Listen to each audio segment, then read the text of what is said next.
The vowel is the most important vowel in English. It's actually called schwa. เสียงสระ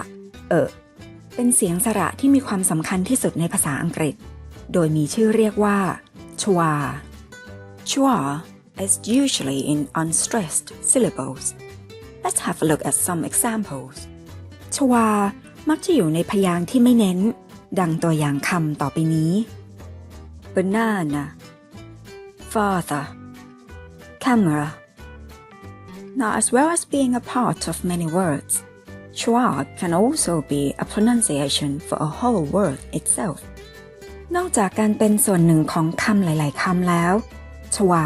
ยังเป็นเสียงที่ใช้ออกเสียงแทนคำทั้งคำได้ด้วยดังในตัวอย่างต่อไปนี้ A cup of tea, a pizza cake,